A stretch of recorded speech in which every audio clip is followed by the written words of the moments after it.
మీనరాశి వారికి ఈ వారం వ్యాపార విషయ వ్యవహారాలలో నూతన మార్పులు ఏర్పడతాయి. పార్ట్నర్షిప్ లో ఉన్నటువంటి వ్యవహారాలు తెగదెంపులకి, గొడవలకి, వివాదాస్పదమైనటువంటి అంశాలకి కారణమవుతాయి. కొంతమంది చేస్తున్నటువంటి చెడు ప్రచారాలు కావచ్చు, వ్యాపారంలో కల్తీలు కావచ్చు, లేదా మీకు తెలియకుండా చేస్తున్నటువంటి ఇతరితర ప్రయత్నాలు కావచ్చు, అవన్నీ వెలుగులోకి వస్తాయి.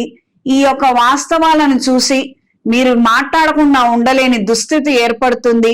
నిజాలు తేల్చుకోవాల్సిందే, మనం ఏదైతే అది అవుతుంది, ఇక దీనికి మించి మనం నష్టపోయేది ఏముంది అన్న నేపథ్యంలో మీ యొక్క ప్రవర్తన, ఆలోచనలు ఉంటాయి. కోర్టు వ్యవహారాది తీర్పుల దాకా ఇవన్నీ చేరుకోవడము, ఆ రకమైనటువంటి దిశగా పరిస్థితులు ఏర్పడతాయి. ప్రత్యక్షంగా గాని పరోక్షంగా గాని రాజకీయాల యొక్క ప్రభావము మీ యొక్క వ్యాపారం మీద, మీరు పనిచేస్తున్నటువంటి ఒక సంస్థ మీద సుస్పష్టంగా ఏర్పడుతుంది. వాళ్ళ ద్వారా మీరు తీసుకొని చేసే పనులలో మార్పులు ఎప్పటికప్పుడు ఏర్పడుతుంటాయి. వాణిజ్యపరమైనటువంటి ప్రకటనలు, ఎలక్ట్రానిక్ మీడియా ద్వారా బెనిఫిట్స్ ని పొందగలుగుతారు. కళా సాంస్కృతిక రంగాల్లో ఉన్న వారికి మంచి గుర్తింపు ఏర్పడుతుంది. కొన్ని ప్రాజెక్టులు, ఆర్డర్లు రావడం అనేది జరుగుతుంది. కొన్ని సందర్భాలలో దూరం అయినప్పటికీ ఓపిక చేసుకొని మరి ప్రయాణం చేసి ఆ యొక్క కార్యక్రమాలను నిర్వహించడము, తద్వారా ధనాన్ని సేకరింపజేసుకోవడం అనేది సంభవిస్తుంది. అంటే ఉన్న చోటే ఉండి సంపాదించుకోలేక పక్కకు వెళ్ళి సంపాదించుకునే పరిస్థితులు, అవకాశాలు ఏర్పడతాయి. వాటిని సద్వినియోగపరుచుకోండి. తరచూ ఏదో ఒక అనారోగ్యంతో సతమతం అవటము, చాప కింద నీరులాగా శరీరం ఏదో అలజడికరమైనటువంటి వాతావరణంగా మార్పులు అనేది వ్యక్తపరచడం అనేది సంభవిస్తుంది. ఈ విషయాలలో మాత్రం నిర్లక్ష్యం పనికిరాదు. స్త్రీలకు ఈ వారం అగ్ని ప్రమాదాలు జరిగే అవకాశం ఉంటుంది. వంటింట్లో ఉన్నటువంటి పదునైనటువంటి వస్తువులకు కూడా కాస్తంత దూరంగానే ఉండండి. మన ఆలోచన బాలేదు, మనం కాస్తంత ఇబ్బందులు పడుతున్నాము, తద్వారా రకరకాలైనటువంటి ఆలోచనలు కలగవచ్చు.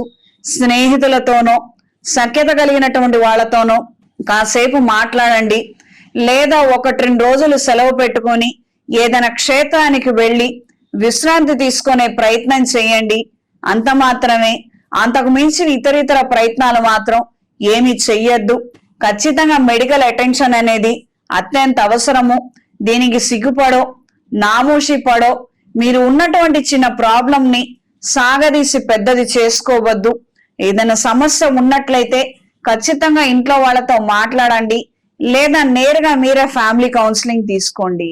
ఇంట్లో వ్యవహారాలతో విసిగి వేసారిపోవడము, తల్లిగారి నుండి అండలేక ఇబ్బందులు పడడము, లేదా మన కడుపున పుట్టిన వాళ్లే మనకి ఇబ్బందికరమైన వాతావరణము, రకరకాల మాటలు మాట్లాడటము, మనం ఎంత మంచి చేసినప్పటికీ వాళ్ళవి వేరే విధంగా తీసుకోవడము, ఈ రకమైనటువంటి ఘర్షణ పూరితమైన వాతావరణము, మనస్సు చివుక్కుమనే పరిస్థితులు ఏర్పడతాయి. కాస్తంత నెమ్మదిగా వ్యవహరించండి. దూర ప్రయాణాలు అనుకూలంగా ఉంటాయి. ఆధ్యాత్మిక కేంద్రాల పట్ల ఆకర్షితులవుతారు. ఈ వారం మీనరాశి వారికి కలిసొచ్చే రంగు పసుపు, కలిసొచ్చే దిక్కు పడమర, కలిసొచ్చే సంఖ్య 9. ప్రతిరోజు ప్రతినిత్యం గణపతి స్తోత్రాన్ని 11 మార్లు పఠించండి. కార్యానుకూలత ఏర్పడుతుంది.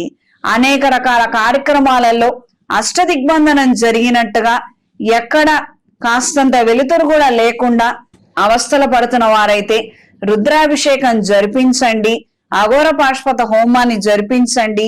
కార్యానుకూలత ఏర్పడుతుంది. ఈ రకమైనటువంటి సమస్యల నుండి బయటపడగలుగుతారు. చేతికి పాశుపత కంకణాన్ని ధరించండి. ఇంట్లో వ్యాపార ప్రదేశాలలో ఎరుపు ఒత్తులతో, అష్టమూలికా తైలంతో దీపారాధన జరిపించండి.